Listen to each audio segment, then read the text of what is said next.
Thank you for that, Luke. I am Jack Titley. I'm from the Edinburgh Green New Deal Hub. So thank you for making me feel so welcome and inviting me to speak here today. I'm going to share my screen just now, so hopefully everyone can see that. So it's just a little introduction to the Green New Deal as we see it at Green New Deal UK, how the structure of it all works and what we in the Edinburgh Hub specifically get up to. And our focuses and how anyone can help practically. So to start with, I won't lead on too much into the climate crisis because I know you guys are very, very well versed in it, but here's our kind of take on it. Is that we are kind of facing two simultaneous interconnected crises, which is the climate crisis and the inequality crisis. Now, we see these as pretty much inseparable at Green New Deal UK. So, of course, there's the climate breakdown. You don't need me to tell you particularly about that. But, of course, we focus on the fact that the communities that are hardest hit are those that are both already struggling, the economically poorest, etc., and who are the least responsible, generally speaking, as well, poor working class people and communities of colour. So at the same time as that, we are, of course, facing this crisis of inequality in our communities with, of course, the rising energy prices, more of which we'll get onto later on. More people are struggling to get by. There's internationally and nationally racist policies that are harming people of colour, whilst billionaires consolidate and stockpile and heighten their wealth at the same time. The inequality problem in the UK is becoming clearer and clearer every single day, of course. And we believe, of course, as you all do, that it doesn't have to be this way. It really doesn't have to be this way. And the Green New Deal is our proposed plan to turn things around. This is what we're here to fight for. And we just need politicians to come on side. The way we see it, it's a Westminster-focused group, is Green New Deal. We need politicians to be as ambitious as we are. And do what it takes to enact this bold new policy. So what is it, essentially? In its essence, our view of the Green New Deal is that it is a 10-year game-changing plan to stop climate change whilst creating millions of good green jobs with a massive once-in-a-generation investment. So at the same time as radically decarbonising the UK to net zero, we want to rework who the economy is for. Essentially. Now, it says 10 years on the slides. As we'll come to a bit later on, we are looking to make the next election, penciled in at the moment for 2024, a Green New Deal election, where that is firmly on the table in every constituency. But as we'll see, we'll come to that a bit later on. So the Green New Deal, as you may have guessed, is a concept it's been around for a good long time, but it is based on the New Deal, of course, the American series of programs, financial reforms, public projects and regulations enacted by Roosevelt back in the 30s in response to the Great Depression. This is kind of what inspires the Green New Deal. Exactly, it's a shining example of how a government can rise to a crisis and use it to forge a better society and a better world. So the three key things essentially to remember about the Green New Deal before we go into the exact principles that make it up are that it is a massive once-in-a-generation investment a la the New Deal. So we think about it rather than a sort of series of policies, it's more like as impactful as the creation of the NHS or how we transformed our economies during the wars. That is that is the scale of the problem we're facing. So this needs to be the scale of the solution. Furthermore, as mentioned earlier, it interlinks social, economic and climate justice, these issues that we see as completely inseparable and have to be tackled together with this, we believe, this one big package, this bill. For example, green jobs, the Green New Deal would provide a good, well-paid green job to anyone who wants one, particularly those who work in carbon-heavy sectors. No one needs to lose out in any way from this in terms of, not the non-mega rich. And as of course, the Green Deal is just sort of the first step on the road to a whole new system that values human life and our planet over corporate greed, and sort of bringing core sectors like transport and energy into public ownership and redesigning the economy to benefit communities and workers rather than shareholders. So the five key principles that make up the Green New Deal then are as follows, clear on the slide. So firstly, green jobs for everyone. I did slightly mention this earlier on. So this entails total UK decarbonisation, as simple as that. in a way that enhances ordinary lives. The lives of ordinary people, the lives of ordinary workers and communities as well, including a green jobs guarantee for every single person who needs one, fairly paid green jobs, especially for those currently working in fossil fuel industries and other carbon intensive. They don't lose out on anything. Second of all, clean energy that is owned by us, community owned, with no more oil fields, no more coal, nothing like that, no more subsidies to fossil fuel corporations, 100% renewables as fast as we can possibly do it, as I say, owned by communities as well. Thirdly, we see as important is nature everywhere, as it says on the screen there, protecting and restoring vital habitats, carbon sinks, forests, wild areas, and crucially, ensuring the provision of clean water, air, green spaces, and healthy environment for everyone, every single person in the country. Everyone has access to that. It's a right, essentially, a guaranteed right for UK citizens, including the establishment of a national nature service, which is sort of conservation focused, and millions upon millions of trees being planted, and nature-based flood prevention as well. Fourthly, good lives at home, so secure incomes, 4-day working weeks to rebalance our lives and lower emissions as well. Very, very cheap, if not free, public transport, buses and trains for all. Warm homes and low bills from a mass insulation drive. We're going to talk a bit about that later on. And just huge community investment so everyone can live well together. And on a wider scale, a world in which everyone can thrive fairly. So the UK is aimed to hit zero carbon by 2030. No ifs, no buts, no excuses. With a big investment and support from us and other major nations on a global scale for the most impacted and least responsible countries in order to combat climate change. So we want a fairer relationship with said countries by supporting them to develop a new economy for their people, but with complete autonomy as well. We don't want to be any kind of colonial-esque power there. So that, in very, very short, is the Green New Deal. It's absolutely huge and transformative, as you can see. And one thing that's important to note is I'm not going to go into any sort of incredibly detailed policies today, because there are a lot of other organisations who do that, who flesh out the policy details, the nitty-gritty.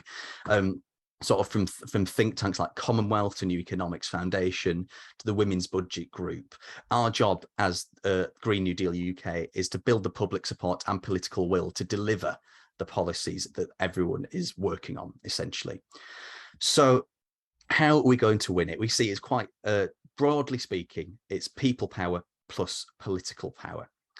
And for people power, we need a large, vocal, active base of public support. So needing everyone to basically know about the Green New Deal, be on sort of sniffing terms with what it is, and be willing to vote for it and vote for politicians who run on campaigning for a Green New Deal. And we need a big, committed activist base doing the work to fight for it, which is us. I'll come on to us very, very shortly. Political power-wise, in short, we need a critical mass of supportive elected officials to push the Green New Deal bill through to secure a Green New Deal in Westminster. So we already do have a base of supportive MPs that is growing constantly, partially to do with Green New Deal UK's work. And we need to keep growing this base through applying pressure on existing MPs and electing new supportive MPs and getting rid of the climate delayers and deniers. So what about Green New Deal UK as an organisation? How does our structure allow for this, for people power plus political power? Well, firstly, I'll tell you about our sister movement. I'm from the Edinburgh Green New Deal hub, but our sister movement is called Green New Deal Rising, and we work alongside them. Green New Deal Rising is the youth wing of the Green New Deal UK movement, and they focus mainly on challenging politicians. So they find out where politicians are going to be, turn up with a camera, ask them tough questions about whether they back the Green New Deal. So it's a win-win, because if they say yes, then fantastic, we've got another supportive MP in Parliament. If no, then it's calling out them for being on the wrong side of history. It's shameful. And we share it as widely as we can on social media to build pressure on them to commit to the right thing. So as I say, we aim to make the next election, penciled in as it is currently for 2024, a Green New Deal election, making sure that the Green New Deal is on the table in every constituency we can get to. And yeah, so they also do sort of high profile actions and outreach to recruit young people, and are starting to build a canvassing program to start talking to voters in key seats about the Green New Deal. So that's our sister movement. I was going to play a video, but I'm not quite sure we'll have time. So I'm going to skip past that if that is okay. So Green New Deal hubs, that is us. We are the Edinburgh Green New Deal hub. So while they're building the youth movement and forcing politicians to take a side, what we do is building local movements for a Green New Deal in our community. So we develop powerful local organising hubs that build this mass public support and pile pressure on the politicians in order to build political support. So we drive the campaign in local areas. And yeah, so importantly as well, we share this overarching national call for a Green New Deal, but we're free to shape it on a local level to meet community needs and target Edinburgh specific issues that we see as something we can work on in improving. So our three key aims of a local hub, what me and my colleague Laurie work on, is firstly, as we say, building local support, building mass public engagement, lots and lots of outreach to different people and different communities, not the usual suspects, partially the people who are most affected by this, not the middle class, pale male, stale people who are sort of very aware of the climate crisis, because it's not a middle class issue, as we've been discussed at length already. For the people who are most affected by it. So talking to them about the Green New Deal and building awareness and public support. Secondly is building the active movement, which we're hopefully doing a little bit of today, potentially. Sort of building the broad active base of local people who organise and mobilise for a Green New Deal to build people and political people power and political pressure. This is actively recruiting people into our hubs. And thirdly, translating this into political pressure, as we were saying, sort of pushing politicians to fight for national policy, fight for this Green New Deal bill, and local government to act where they can, meeting both community needs and engaging with local authorities to introduce tangible change towards the Green New Deal and towards better lives in our local communities. So our main tool for this, as mentioned already, is the Green New Deal bill, which is a cross-party private members bill.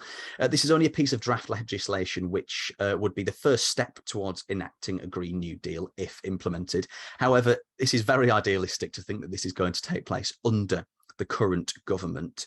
But we use it currently as a tool to find out which Ps are with us and are against us, to pressure those to back it who aren't doing so already, and call out and shame those who refuse.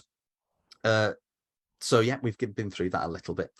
Locally, something we're working on. Again, we're a very, very small hub as it stands and relatively new. So these are fairly vague at the moment, but locally on an Edinburgh-wide scale, we focus on energy, first of all. We're supporting a drive to retrofit existing buildings across the city to combat their huge, huge release of carbon emissions. There is a lot of old buildings in Edinburgh, as we know, and a lot of carbon emissions come from them.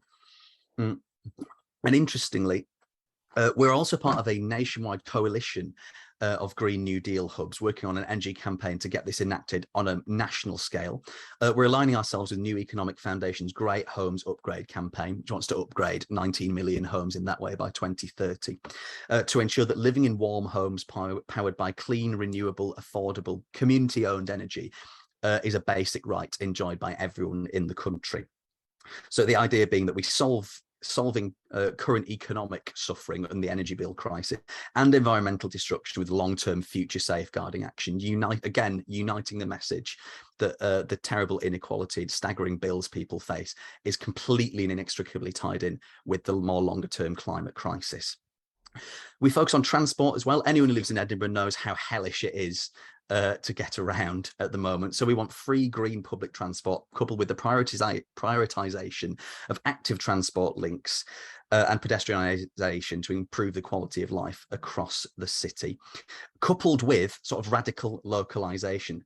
The idea of 20-minute neighbourhoods is something that we're very interested in, as Sustrans are as well, to ensure that people meet most everyday needs by walk totaling 20 minutes. So there's no need for everyone to converge on the city centre, which would alleviate pressure on the city's road system, as previously mentioned, and permit residents to work flexibly and comfortably close to home in thriving and economically active local areas. However, none of these are set entirely in stone or fully developed, nor are they the only things that we can focus on. We need more members and voices to help us work on those. So here, just to end on, are a few practical ways to help out if any of what I've waffled on about this evening sounds interesting to you. Even if you're not interested in becoming a member of the Green New Deal Edinburgh Hub, that's absolutely fine. You can still help out, however. You can back the Green New Deal bill as an individual. There's links on the next slide to that and the petition I'm just going to mention. So you can bolster the strength of public support for the Green New Deal bill, building the pressure on MPs to sign up to. All you need to do is sign that bill, as well as signing our local action network Edinburgh-based petition to call on local elected officials to lobby the government to implement a Green New Deal. Again, the link is on the next slide. If you are interested in becoming a member potentially, here's what you'll be doing. You can attend our formal launch meeting, which is upcoming in the next couple of months. If you pop your name and email into the chat box in here, I can make a note of it and add you to our mailing list. We'll contact you about our launch meeting, which, as I say, is happening soon with time and date to be confirmed. As well as this, you'll be helping growing our movement and building our coalitional power. That's something I'm doing today by outreaching your fabulous Edinburgh Climate Coalition. It's been brilliant to chat with you. Coalitional power is everything with these things, I think. So that'll be through outreach, both in person and online with this stuff, as well as social media. We need our social media developed quite badly, actually. It will also be sort of helping to develop our local policy aims and planning eye-catching actions to achieve both these local policy aims that, as we've previously discussed, and the GND, the Green New Deal, on a national scale, which will also involve, of course, contacting MPs, targeting them through actions and attempting to get them to support the Green New Deal, as well as helping out in our nationwide energy campaign, which does even include training from the New Economics Foundation coming up in the next couple of months, some formal training from them. That campaign is progressing really, really nicely. As I say, here are some key links. You don't need to worry about copying those. I'll pop them in the chat box as soon as I've finished. So we've got our email, our Twitter, the Green New Deal hubs and Rising websites, the Back the Bill campaign there, which you can just sign, and our more local petition as well. So you can peruse them in your own time. If you are interested in getting involved, the best way to do this, as I say, is pop your name and email into the chat box. I'll make a note of it, or you can contact us via any of these. And I'll contact you directly in the coming weeks. I've overrun slightly already, so sorry about that, everyone. So I've realised I've deluged you with information there. So you can take that all in. I think we're going to have a short discussion about it now. But finally, I'd just like to say thank you so much for having me speak at your group today. I hope it's been of interest. And I really, really look forward to working with you all and discussing stuff with you all in the future. Thank you.